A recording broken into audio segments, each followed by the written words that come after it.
talking about projects and development activity going on in the city. This is one of the slides that I like to start out with. It's sort of my brag slide that talks about some quick facts of the city. We're over 50,000 people, 56 square miles. Over 55% of our land base has been dedicated to conservation, which is phenomenal. Our median household income is $67,000, which is quite high. We have very attractive regional destinations such as the Gardens Mall, very upscale, affluent, beautiful residential communities such as Old Palm, Balliniles. I skipped over some of the major employers that we have in our city, a huge economic development hub. We have an award-winning Art Public Places program, great landscape signage codes, a beautiful parkway system, and we are the proud host city, of course, of the Honda Classic, which is a major economic driver in this county. But I'd be remiss if, particularly in this forum, that I didn't acknowledge our forum. Our city, like many cities post-World War II in the nation, was primarily designed around the automobile. And that really is a major challenge, particularly in a lot of the discussions that we're having today in the business trend of creating and restoring and repairing sprawl. We have a hierarchy of streets that is more like a grid. We don't have the benefit, like West Palm and Lake Worth and Delray, particularly in the downtown areas, of a grid. And it has lended itself to large residential gated communities, many of them beautiful, many of them to be proud of, but nevertheless what this has done is it has created isolated land use and a culture, if you will, of low density. So, this is not the first time we've talked about this. We've talked a lot about this, and quite honestly, not just from a planner's perspective, from a business end. And our city manager has long been on his mind that we really need to diversify our tax base in order to keep the levels of service that we have in our city high and taxes low. So we started a long time ago talking about economic development. What can we do to bring economic development into our city? We started focusing very heavily on diversifying away from a residential-heavy tax base. We created a very comprehensive economic development program. I think we were one of the first cities in the state to create an economic development element. I know many cities have jumped on board since. Pretty much everybody's doing economic development now. But we created a rich program including real incentive money, tax abatement. We have expedited permitting, of course, which I think is somewhat of the norm. We focused on our targeted industries that we want to bring to the table, including aerospace, education, high-tech, life sciences, and corporate headquarters. From a planning perspective, we also introduced the concept of mixed use. This really came about in the 90s when we adopted the whole concept of mixed use into our comprehensive plan. And many of the developments that many of you know today along PGA Boulevard, such as PGA Commons and Donald Ross Village, Ken did that project, and Midtown, which was a development that Ram did, really are physical forms and great projects in our city that we were able to accomplish because of the introduction of mixed use codes in our city. This is another great example. This is the Brigger Tract, which I know Ken mentioned in his presentation, which is about 700 acres of land. And as you can see back, this is the land use map that we had in 2001. So this is a 700-acre piece of land in our city that was designated for essentially a single use, residential low. So it was part of the Economic Development Initiative, and it was very much in conjunction with the Scripps initiative that we worked very closely on with the town of Jupiter. The city took it upon itself to designate this entire parcel as mixed use. And within that mixed use center, we designated 170 acres of that toward employment. The mixed use code in our comprehensive plan does provide up to 4 stories or 100 feet for employment areas. So it was a significant increase in density and height for this particular parcel. And it wasn't easy. Let me tell you, I was there when this was all happening, and many of the residents of some of the very affluent neighborhoods immediately adjacent to it were extremely concerned. The perception of density, particularly in a city like Gardens, is very challenging to address, and that's going to be an ongoing challenge. And so fast forward to today, because of that policy decision that occurred back in, about the mid-2000s, that has led way to what we now look at Alton, which is well underway under construction. One of the first major employers to utilize the River site, the mixed-use site, is UTC, which is broken ground, which is an amazing project for the North County and for the county. It's going to bring 450 high-paying jobs in the high-tech sector, and is really a catalyst to this entire development. It has brought a lot of success to Coulter, and it has brought the focus of this entire area. We hope to see more employment opportunities within that entire 170-acre sector for Alton. Another great benefit is that of the Alton development is that Coulter really embraced the whole framework of Abacoa, carrying that into a grid network, providing for a more neo-traditional urban form, focusing very heavily on high energy spaces, pedestrian connectivity, great streets, and they're underway today with many of their homes that are being built. Some of you have seen their models. They're very, very attractive. And these are some quick renderings of some examples of the pedestrian walkability features that are included in Alton. This is the Florida Crystals piece. So the town center piece is this is the town center piece that we're looking at here. Here's the neighborhood one of the homes that we saw that Coulter is constructing. These are apartments that Florida Crystals are imminently moving forward with their construction. They are located in the town center. There is a very strong street connecting from Donald Ross Road, connecting through the town center, through the apartments, through the neighborhood. So we have worked very hard with Coulter and Florida Crystals and all the developers to try to create really just a great street, a strong sense of connectivity. And really this is one of the first large-scale projects that Gardens has had. We've had smaller ones like Commons, Midtown, but really this is a great opportunity for us to be working with developers who are committed to creating this type of development. This is the site plan for the residential homes. Okay, so Avenir, high profile project. Many of you have read about it, many of you are aware of it, many of you have worked on it actually.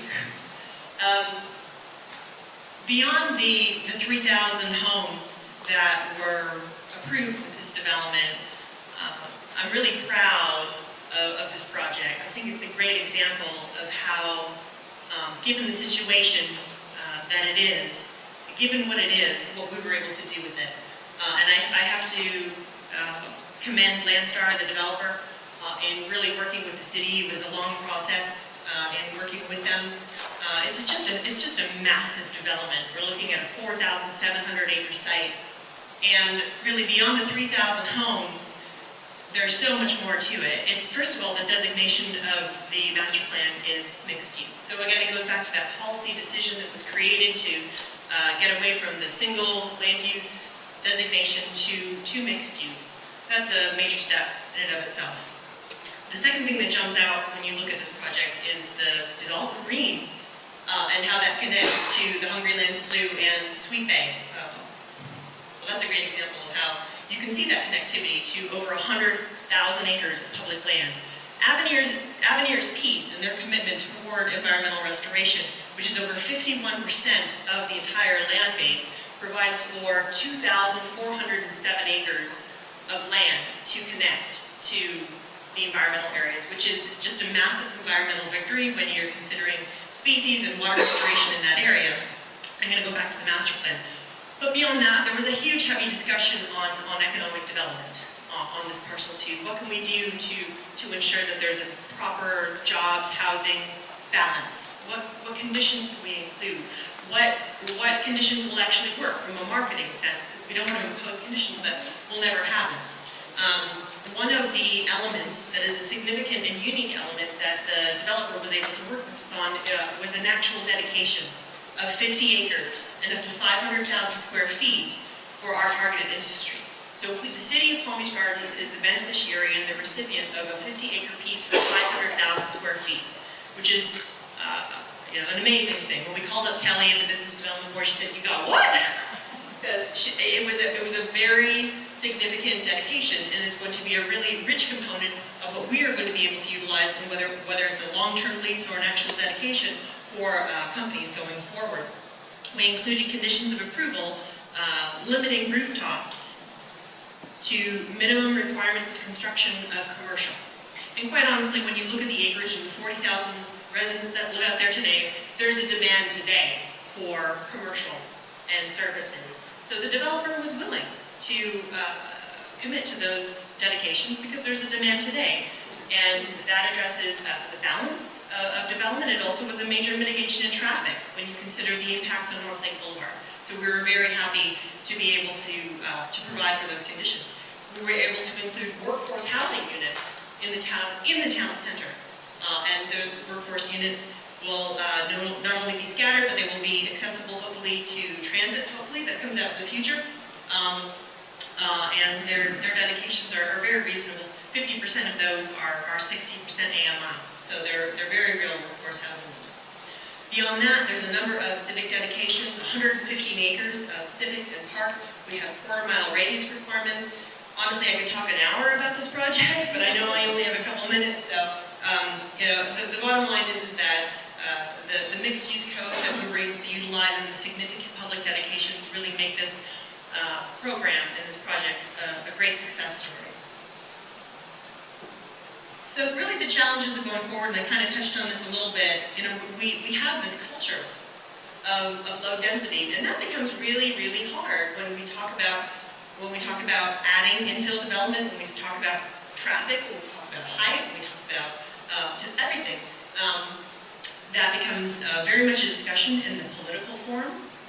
It is a matter of educating elected officials and getting the public on board with those. Quite frankly, if I were to buy a $3 million home, I probably don't want to look at a high-rise next door to me. So what can be done to address density? That is a major ongoing challenge that we as planners all face. Infrastructure and capacity, our whole urban framework in Gardens has been designed in a very suburban framework.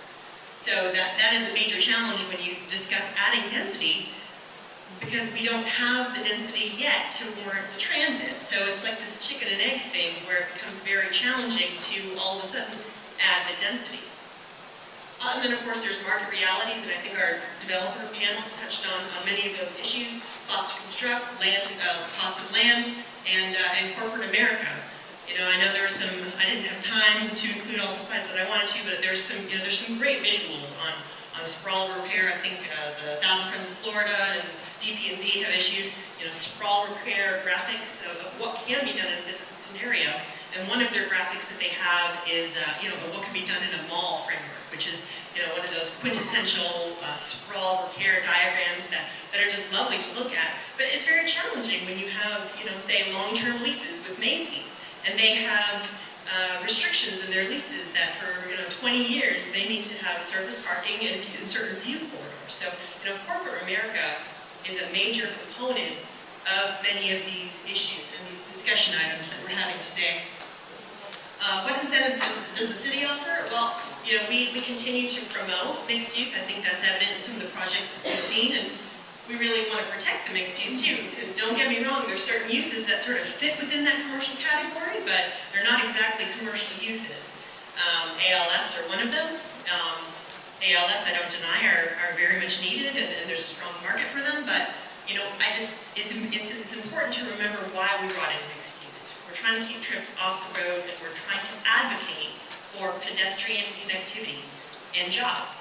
So we like to protect our mixed use. We want to continue to diversify through economic development.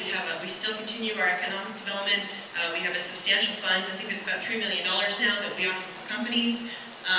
We are very excited about Tri-Rail coming. We think that's going to bring a lot of just a whole different dynamic to Gardens when that ultimately comes in. And we're fortunate enough to work with BB&X right now, who's doing a major project on what we call 5B, which is just south of the flyover, to be able to be thinking about parking that may be necessary when Tri-Rail ultimately does come up. Adaptive codes, hats off to Lake Worth and everything that they've done with their code. I think that we've heard themes. If you're a developer, time is money. We need to be thinking about streamlining our process. We need to be thinking about expediting our review, not sacrificing quality, of course. And our codes, we just always need to be adaptive. We need to be thinking about how we can improve our codes, what uses can we introduce, being more proactive. Very proud to be introducing more of a focus on affordable housing in our city. It's very difficult to live in Palm Beach Gardens due to the price of housing. I do live in gardens, but let me tell you what's easy looking for a house. We already have density bonuses and expedited permitting in our code. That's in our comp plan. We're going to continue to maintain those. We're very proud to be doing our CDBG program. Joanne is here today, and she heads up that program and does an outstanding job.